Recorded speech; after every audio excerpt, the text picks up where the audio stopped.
Friends, it's almost 7 o'clock and I think you've heard so much about Professor Oommen, so I am just going to be very brief. Thank you, Tanveer, and who are the organizers for asking me to speak. Like some of those assembled here, I had the good fortune to be both Professor Oommen's student at CSSS and subsequently his colleague in JNU, though at a different center, Zakir Hussain Center. Ours was one of the earlier MA Sociology batches, 74-76. Our teachers were, many of them were well-known scholars, and they had built a vibrant academic space that was exciting for us, especially those new to sociology like me. Professor Oommen introduced us, as many have said, to sociological thinkers, and more than 5 decades ahead, we have a little socio group. We still remember the characteristic way in which he lectured, his expressions, his intonations, a cadence that was unique to him and has stayed with us, his students.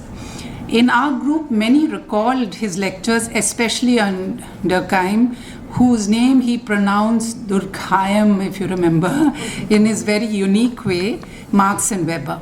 In Peter Berger's words, it was an invitation to sociology, peppered with a sense of humor and a twinkle in his eyes, all of which made it very appealing. So in a sense, his voice still rings in our ears.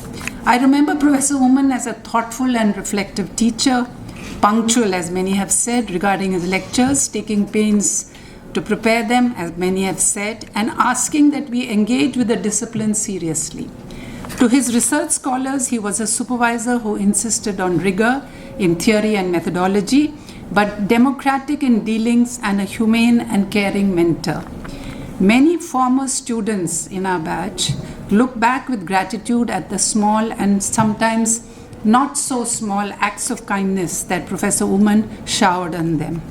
He was among those who shaped us, the next generation of teachers, and we imbibed much from him.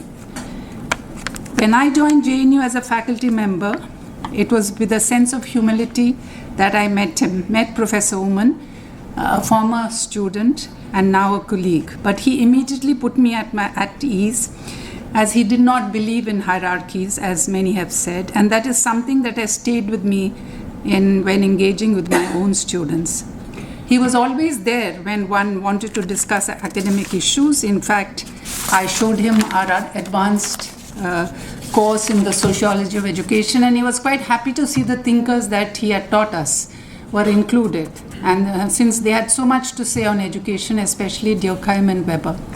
His contributions to the sociology of education are important and insightful and nuanced. Education policy and practices, inclusive classrooms, diverse exclusions, language, and so on.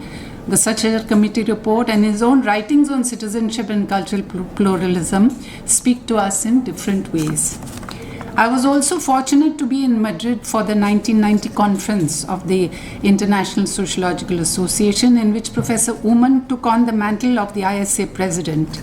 Professor Panini, I remember, was also there. I recall that we were also proud that he had been given this much deserved honor to lead the ISA and that he was from JNU. His speech was visionary and the audience listened with rapt attention. As many have said, Professor Oommen was an institution builder, but we were there in JNU to see him doing so. I was particularly impressed seeing him as dean conducting the Board of Studies in an exemplary and democratic manner.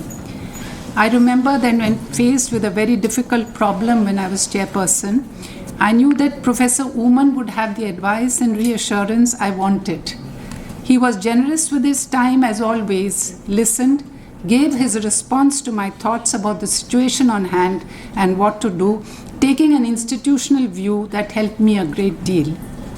I would like to end by expressing on behalf of the MA Sociology class of 1974-76, since I've told them that I would do so, our deep condolences and profound sense of loss to Mrs. Josephine Oommen, Koshi, Johnny, and their children.